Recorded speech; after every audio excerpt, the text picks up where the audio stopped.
Chapter 7. New Scenes and Faces. Mist clogs the sunshine. Smoky dwarf houses. Hem me round everywhere. Matthew Arnold. The next afternoon, about 20 miles from Milton Northern, they entered on the little branch railway that led to Helstone. Helstone itself was one long straggling street, running parallel to the seashore. It had a character of its own, as different from the little bathing places in the south of England as they again from those of the continent. To use a Scotch word, everything looked more purpose-like.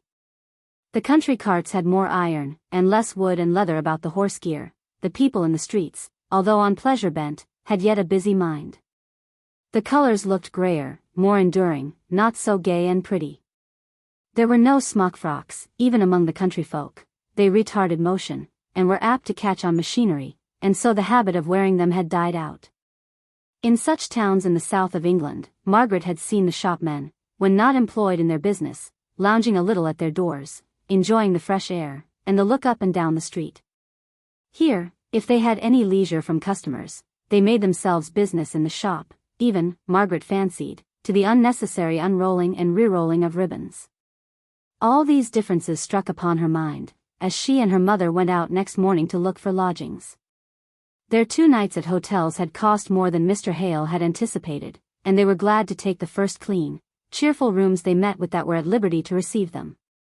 There, for the first time for many days, did Margaret feel at rest. There was a dreaminess in the rest, too, which made it still more perfect and luxurious to repose in.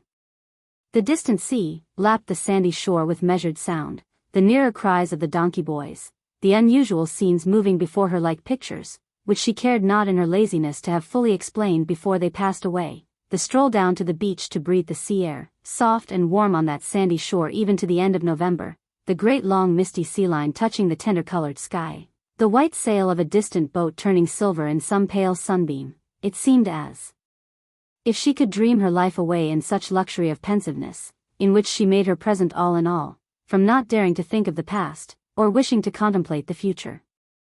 But the future must be met, however stern and iron it be. One evening it was arranged that Margaret and her father should go the next day to Milton Northern, and look out for a house. Mr. Hale had received several letters from Mr. Bell, and 1 or 2 from Mr. Thornton, and he was anxious to ascertain at once a good many particulars respecting his position and chances of success there, which he could only do by an interview with the latter gentleman. Margaret knew that they ought to be removing, but she had a repugnance to the idea of a manufacturing town, and believed that her mother was receiving benefit from Helstone air, so she would willingly have deferred the expedition to Milton. For several miles before they reached Milton, they saw a deep lead-colored cloud hanging over the horizon in the direction in which it lay. It was all the darker from contrast with the pale gray blue of the wintry sky, for in Helstone there had been the earliest signs of frost. Nearer to the town, the air had a faint taste and smell of smoke, perhaps, after all, more a loss of the fragrance of grass and herbage than any positive taste or smell. Quick they were whirled over long, straight, hopeless streets of regularly built houses, all small and of brick. Here and there a great oblong many-windowed factory stood up, like a hen among her chickens, puffing out black, unparliamentary smoke, and sufficiently accounting for the cloud which Margaret had taken to foretell rain. As they drove through the larger and wider streets, from the station to the hotel, they had to stop constantly. Great loaded lorries blocked up the not over-wide thoroughfares.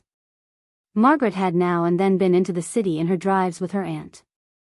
But there the heavy lumbering vehicles seemed various in their purposes and intent. Here every van, every wagon and truck, bore cotton, either in the raw shape in bags, or the woven shape in bales of calico. People thronged the footpaths, most of them well-dressed as regarded the material, but with a slovenly looseness which struck Margaret as different from the shabby, threadbare smartness of a similar class in London. New Street, said Mr. Hale. This, I believe, is the principal street in Milton. Bell has often spoken to me about it. It was the opening of this street from a lane into a great thoroughfare, 30 years ago, which has caused his property to rise so much in value. Mr. Thornton's mill must be somewhere not very far off, for he is Mr. Bell's tenant. But I fancy he dates from his warehouse. Where is our hotel, Papa? Close to the end of this street, I believe. Shall we have lunch before or after we have looked at the houses we marked in the Milton Times? Oh, let us get our work done first. Very well. Then I will only see if there is any note or letter for me from Mr. Thornton, who said he would let me know anything he might hear about these houses, and then we will set off. We will keep the cab, it will be safer than losing ourselves, and being too late for the train this afternoon. There were no letters awaiting him. They set out on their house hunting. £30 a year was all they could afford to give, but in Hampshire they could have met with a roomy house and pleasant garden for the money. Here, even the necessary accommodation of 2 sitting rooms and 4 bedrooms seemed unattainable. They went through their list, rejecting each as they visited it. They then looked at each other in dismay. We must go back to the second, I think. That one, in Crampton, don't they call the suburb? There were 3 sitting rooms. Don't you remember how we laughed at the number compared with the 3 bedrooms? But I have planned it all. The front room downstairs is to be your study and our dining room, poor Papa, for you know, we settled Mama is to have as cheerful a sitting room as we can get, and that front room upstairs, with the atrocious blue and pink paper and heavy cornice, had really a pretty view over the plain, with a great bend of river, or canal, or whatever it is, down below. Then I could have the little bedroom behind, in that projection at the head of the first flight of stairs over the kitchen, you know, and you and Mama the room behind the drawing room, and that closet in the roof will make you a splendid dressing room. But Dixon, and the girl we are to help? Oh, wait a minute.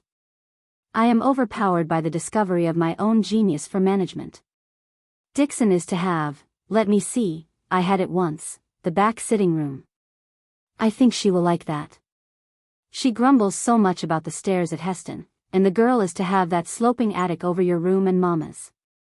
Won't that do? I dare say it will. But the papers. What taste! And the overloading such a house with color and such heavy cornices. Never mind, Papa. Surely you can charm the landlord into repapering 1 or 2 of the rooms, the drawing room and your bedroom, for Mama will come most in contact with them, and your bookshelves will hide a great deal of that gaudy pattern in the dining room. Then you think it the best? If so, I had better go at once and call on this Mr. Donkin, to whom the advertisement refers me. I will take you back to the hotel, where you can order lunch and rest, and by the time it is ready, I shall be with you. I hope I shall be able to get new papers. Margaret hoped so too, though she said nothing. She had never come fairly in contact with the taste that loves ornament, however bad, more than the plainness and simplicity which are of themselves the framework of elegance. Her father took her through the entrance of the hotel, and leaving her at the foot of the staircase, went to the address of the landlord of the house they had fixed upon. Just as Margaret had her hand on the door of their sitting room, she was followed by a quick-stepping waiter. I beg your pardon, ma'am. The gentleman was gone so quickly, I had no time to tell him.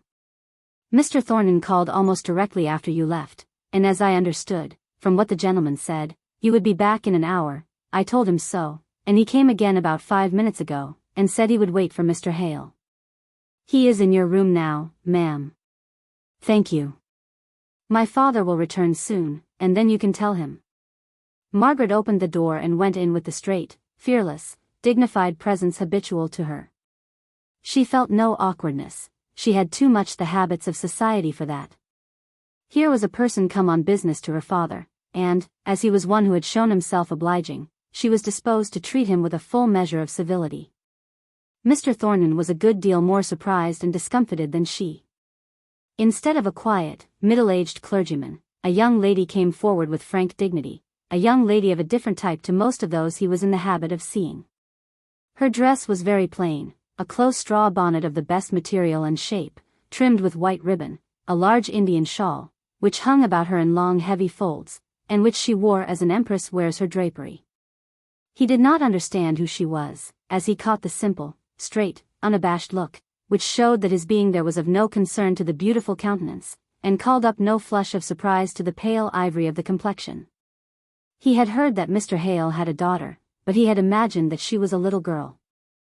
Mr. Thornton, I believe, said Margaret, after a half-instant's pause, during which his unready words would not come. Will you sit down? My father brought me to the door not a minute ago, but unfortunately he was not told that you were here, and he has gone away on some business. But he will come back almost directly. I am sorry you have had the trouble of calling twice. Mr. Thornton was in habits of authority himself, but she seemed to assume some kind of rule over him at once. He had been getting impatient at the loss of his time on a market day, the moment before she appeared, yet now he calmly took a seat at her bidding. Do you know where it is that Mr. Hale has gone to? Perhaps I might be able to find him. He has gone to a Mr. Donkin in Canute Street. He is the landlord of the house my father wishes to take in Crampton. Mr. Thornton knew the house.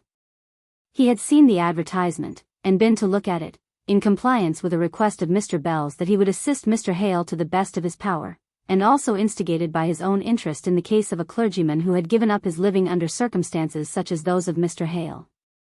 Mr. Thornton had thought that the house in Crampton was really just the thing, but now that he saw Margaret, with her superb ways of moving and looking, he began to feel ashamed of having imagined that it would do very well for the Hales, in spite of a certain vulgarity in it which had struck him at the time of his looking it over.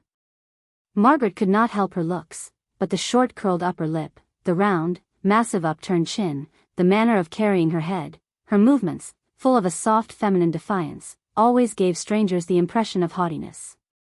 She was tired now, and would much rather have remained silent, and taken the rest her father had planned for her, but, of course, she owed to herself to be a gentlewoman, and to speak courteously from time to time to this stranger, not overbrushed, nor overpolished, it must be confessed, after his rough encounter with Milton streets and crowds. She wished that he would go, as he had once spoken of doing, instead of sitting there, answering with curt sentences all the remarks she made. She had taken off her shawl, and hung it over the back of her chair.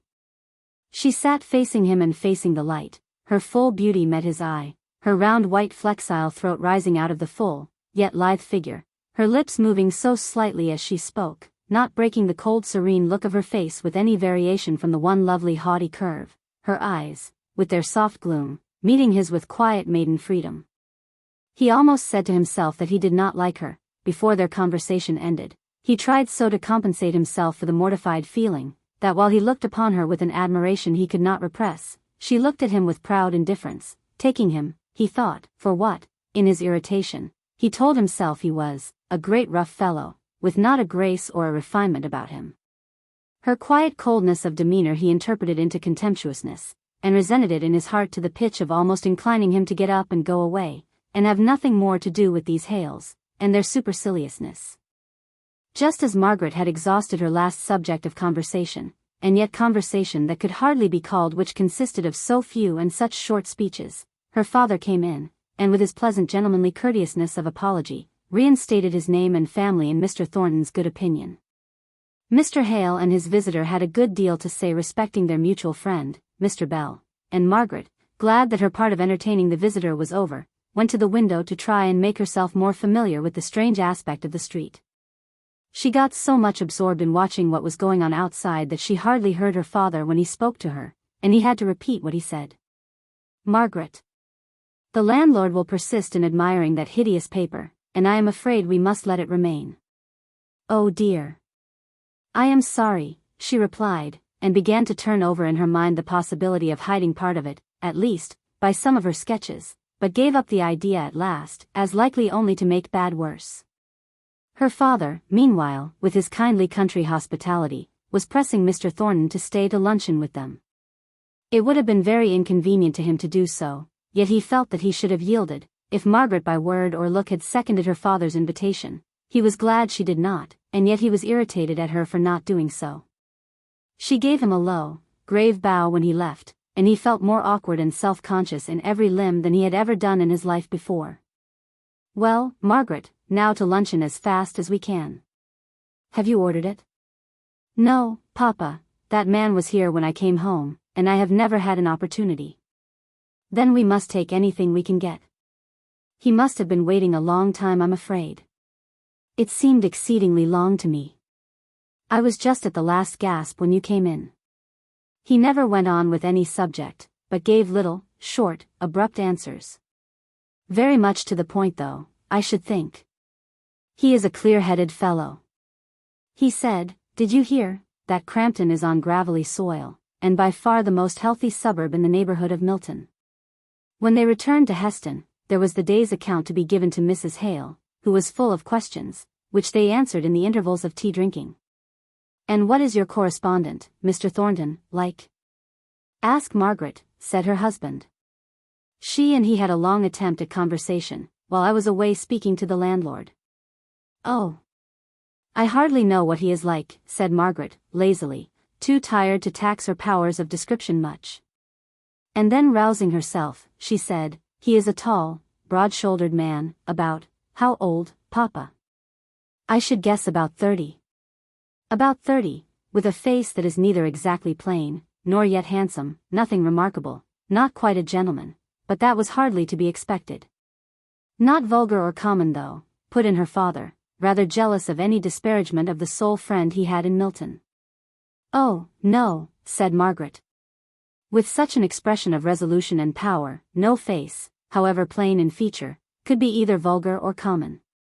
"I should not like to have to bargain with him, he looks very inflexible. Altogether a man who seems made for his niche, Mamma, sagacious, and strong, as becomes a great tradesman."